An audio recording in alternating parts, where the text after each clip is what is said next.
తాకట్లో ఉన్న మీ బంగారాన్ని విడిపించి ఆ రోజు ఆన్లైన్ రేటుకి కొంటాం. Sharma gold company. నమస్కారం, వెల్కమ్ టు సుమన్ టీవీ. నేను గీతాంజలి.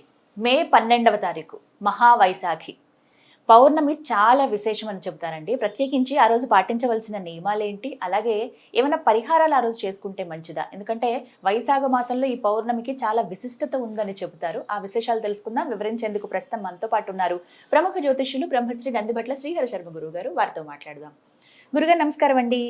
వాగర్థావివ సంపృక్తౌ వాగర్థ ప్రతిపత్తయే జగతః పితరౌ వందే పార్వతీ పరమేశ్వరౌ. ఆదిత్యాయ చ సోమాయ మంగళాయ బుధాయ చ గురు శుక్ర శనిభ్యశ్చ రాహవే కేతవే నమః.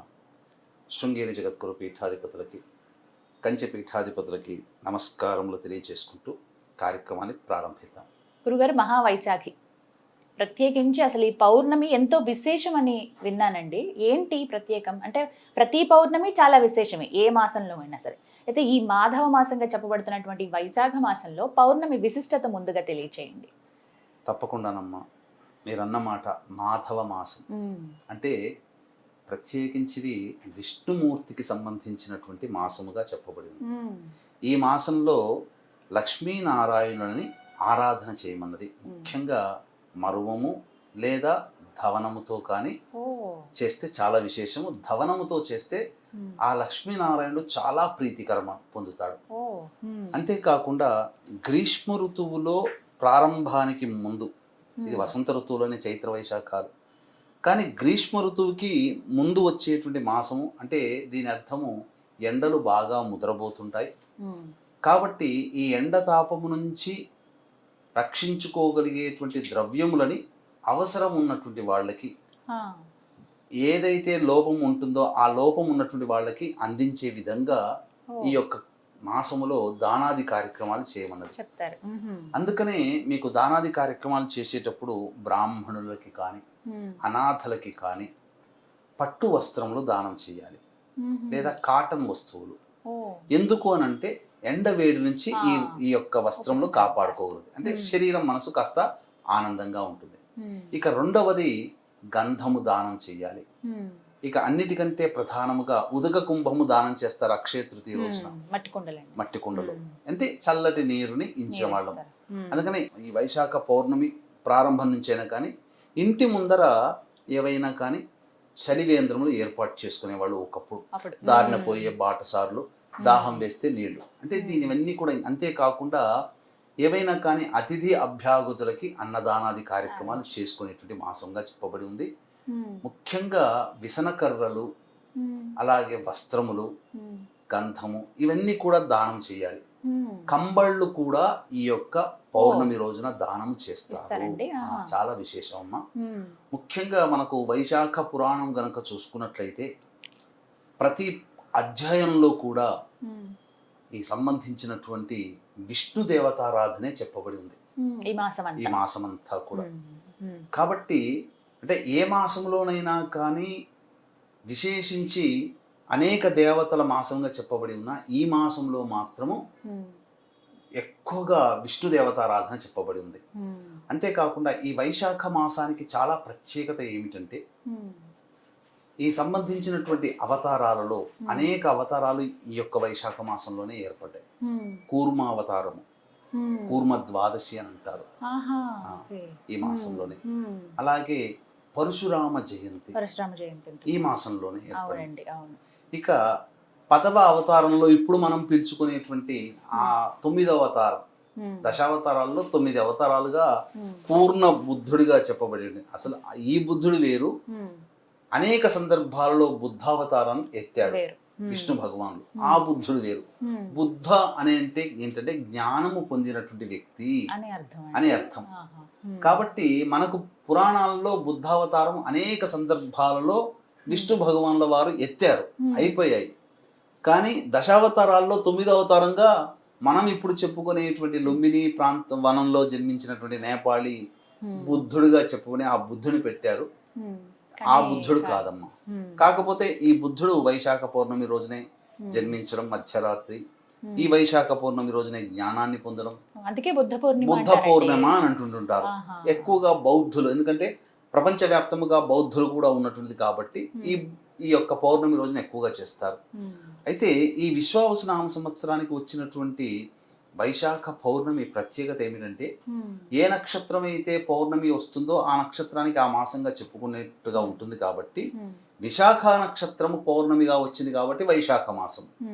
కాబట్టి విశాఖ నక్షత్రము చాలా గొప్పదైనటువంటిది నక్షత్రము. పైగా ఈ సంబంధించినటువంటిది చూసుకున్నట్లయితే నక్షత్రాలలోకెల్లా అధిపతి లాంటిది ఈ విశాఖ నక్షత్రం. అందుకే ఈ విశాఖ నక్షత్రానికి మొదటి మంత్రం ఏముంటుందంటే ఓం నక్షత్రాణామధిపత్ని విశాఖే, నక్షత్రాలలోకెల్లా అధిపతి లాంటిది ఈ విశాఖ నక్షత్రం అని మనకు చెప్పబడి ఉంది. కాబట్టి ఈ విశాఖ నక్షత్రం అంత గొప్పది. కాబట్టి విశాఖ నక్షత్రము పౌర్ణమి కలిసినటువంటి రోజున చాలా విశేషముగా అమ్మవారి ఆరాధన చేయాలమ్మా ఆ రోజండి.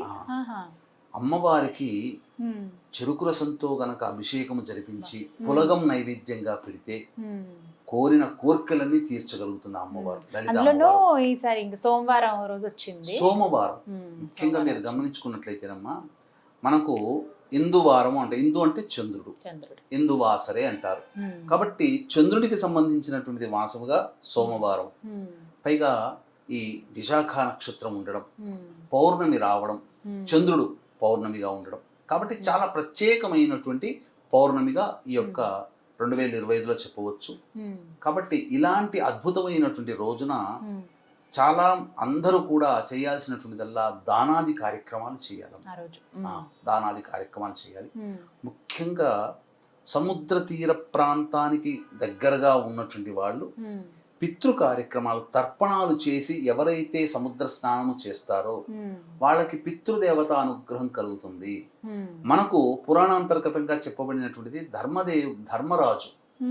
ఈ ధర్మరాజు ఈ వైశాఖ పౌర్ణమి రోజున తన పితృదేవతల ప్రీతి కోసమై తిలతర్పణాది కార్యక్రమాలు జరిపించి సముద్ర స్నానము చేసి పితృదేవతల యొక్క అనుగ్రహాన్ని పొందాడు అని చెప్పి మనకు మహాభారతంలో ఉంది. కాబట్టి ఈ సందర్భంగా చెప్పబడినటువంటిది కాబట్టి వీక్షించేటువంటి ప్రేక్షకులు ఎల్లరూ కూడా ఈ వైశాఖ పౌర్ణమి రోజున దగ్గరలో గనక మీకు సముద్రం ఉంటే పితృదేవత అనుగ్రహం కోసం పితృతర్పణం కల్పించి సముద్ర స్నానం చేస్తే చాలా మంచిదమ్మా. కాబట్టి ఇంతకంటే గొప్పది ఏమిటంటే చాలా మంది అనేక రకాలుగా వీక్షించేటువంటి ప్రేక్షకుల్లో చాలా మంది అనేక రకాల సమస్యలు, విద్య, వివాహ, ఉద్యోగ, దాంపత్య, సంతాన, అనారోగ్య సమస్యలు, ఎన్ని ప్రయత్నాలు ఈ సంబంధించినటువంటి సమస్యల్లో ఎన్ని ప్రయత్నాలు నిజాయితీగా చేస్తున్నా విజయాన్ని పొందలేకపోతుంటారు. ఎంత గొప్పగా జీవించిన వాళ్ళు కూడా చిన్న స్థాయికి చేరుకుంటుంటారు. ఒకప్పుడు ధనవంతులుగా ఉన్న వాళ్ళు ఇప్పుడు భిక్షాధికారులుగా మారారు.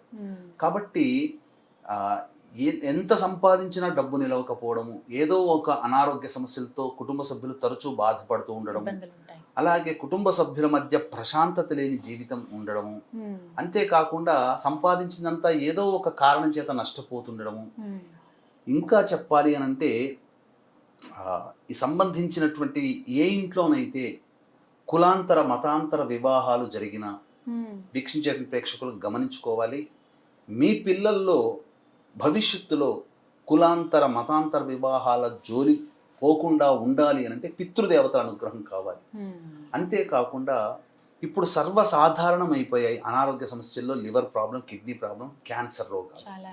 కాబట్టి ఈ సంబంధించినటువంటి సమస్యలతో ఎవరైనా కుటుంబ సభ్యులు చనిపోయినా లేదా ఈ సమస్యలతో కుటుంబ సభ్యులు బాధపడుతూ ఉంటే పితృదేవతల యొక్క ఆగ్రహం వల్ల ఈ యొక్క సమస్యలు ఈ సంబంధించినటువంటి కులాంతర మతాంతర వివాహాలు లేదా 60 సంవత్సరాల లోపల ఏ విధంగానైనా కానీ చనిపోతూ ఉంటుంటారు. అటువంటి వాళ్ళు ఈ సందర్భంగా పిండ ప్రదాన కార్యక్రమం పితృదేవత ప్రీతికి. కానీ ఈ సమస్యలు ఉన్నాయి అని అంటే పితృశాపాలు, స్త్రీ శాపాలు, గురు శాపాలు, సర్పశాపాలు, దైవ శాపాలు, ఈ 5 రకాల శాప ప్రభావాలు ఉన్నట్టు లెక్క. ఈ 5 రకాల శాప ప్రభావాల కోసమే ఈ సంబంధించినటువంటి పంచశాప నివృత్తి కార్యక్రమాలు చేయించుకోవాలమ్మా. ఇట్లాంటిది ఈ రోజునైతే ఎవరైనా కానీ ఆసక్తి ఉంటే ఈ పౌర్ణమి రోజున ఇటువంటి పంచశాప నివృత్తికి, ముఖ్యంగా పితృశాపము, స్త్రీ శాపము, సర్పశాపాల నివృత్తికి ఈ యొక్క సవివరమైనటువంటి విధానపూర్వకమైనటువంటి కార్యక్రమాన్ని నిర్వహించడం జరుగుతుంది.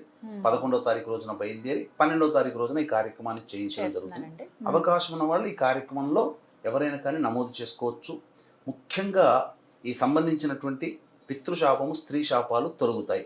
ఇది ఒక ఆస్పెక్ట్. Hmm. ఇక సాధారణమైనటువంటి సమస్యలు, ఉద్యోగ సమస్యలతో బాధపడుతున్నటువంటి వాళ్ళు లలిత అమ్మవారికి కానీ విశేషముగా పరమేశ్వరునికి కానీ ఈ సంబంధించినటువంటి చెరుకు రసంతో ఈశ్వరుడికి అభిషేకము జరిపించి జిల్లేడు పుష్పాలతో కనుక ఈశ్వరునికి అర్చన చేసినట్లయితే ఉద్యోగ సమస్యలు తీరుతాయి. వివాహ సమస్యలతో ఎవరైనా బాధపడుతున్నట్లయితే పటిక బెల్లం దొరుకుతుందమ్మా.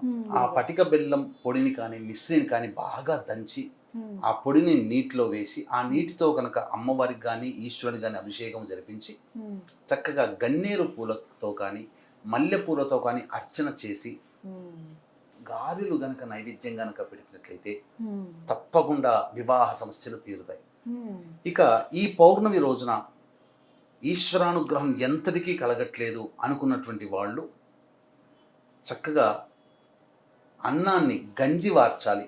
కుక్కర్లో కాకుండా గంజి వార్చి అన్నాన్ని పూలుగా ఉంటుంది కొద్దిగా గోరువెచ్చగా ఉండేంత వరకు ఆరబెట్టి అప్పుడు నమకంతో కానీ లేదా పురుష సూక్తంతో కానీ లక్ష్మీ సూక్తంతో కానీ శివాయ నమః, కనీసం శివాయ నమః అంటూనైనా కానీ ఆ ఈశ్వరునికి కానీ అమ్మవారికి కానీ అభిషేకం జరిపించి తదనంతరం ధూపదీప నైవేద్యాలు ఇచ్చిన తర్వాత అమ్మవారికి కానీ అయ్యవారికి కానీ అన్నంతో అభిషేకం జరిపించిన తర్వాత ధూపదీప నైవేద్యాలు ఇచ్చిన తర్వాత ఆ అన్నాన్ని కుటుంబ సభ్యులు ప్రసాదంగా తీర్చుకోవచ్చు. లేదా చక్కగా ఆ యొక్క అన్నాన్ని తేనెతో కలిపి ఏదైనా పారుతున్నటువంటి నీటిలో గనక వేసినట్లయితే తప్పకుండా వాళ్ళ కుటుంబంలో సకల సౌభాగ్యాలు కలుగుతాయి. ధనపరమైన సమస్యలు కానీ కుటుంబ సమస్యలు కానీ కుటుంబ సభ్యుల మధ్య ఇబ్బందులు లేకపోవడం కానీ అవన్నీ కూడా తొలగిపోయి ఆనందంగా జీవిస్తారు అనడంలో ఏమాత్రం సందేహం లేదు. కాబట్టి ఇటువంటి వైశాఖ పౌర్ణమి రోజున ఈ విధంగా చేయాలి. ముఖ్యంగా ఇంతకుముందు చెప్పుకున్నాం లక్ష్మీనారాయణుని కూడా అర్చన చేయాలి ఆ రోజున. అనగా వెంకటేశ్వర స్వామికి కానీ లేకపోతే నరసింహస్వామికి కానీ ఇలా అర్చన చేసి తదనంతరం పెరుగన్నాన్ని నైవేద్యంగా పెట్టాలి. ఇంకొక విశేషం ఏంటంటే అంతకన్నా ముందు రోజున నృసింహస్వామి జయంతి 11వ తారీఖు వచ్చింది నరసింహస్వామి జయంతి. కాబట్టి నరసింహస్వామి ఆరాధన కూడా చేసినటువంటి వాళ్ళకి చాలా గొప్ప మేలు జరుగుతుందమ్మా. మొత్తంగా ఈ మహావైశాఖిని ఈ విధంగా జరుపుకోవాలని అంటారు. చక్కగా వివరించారు గురుగారు, ధన్యవాదాలండి. సర్వం శ్రీ ఉమామహేశ్వర పరబ్రహ్మార్పణమస్తు.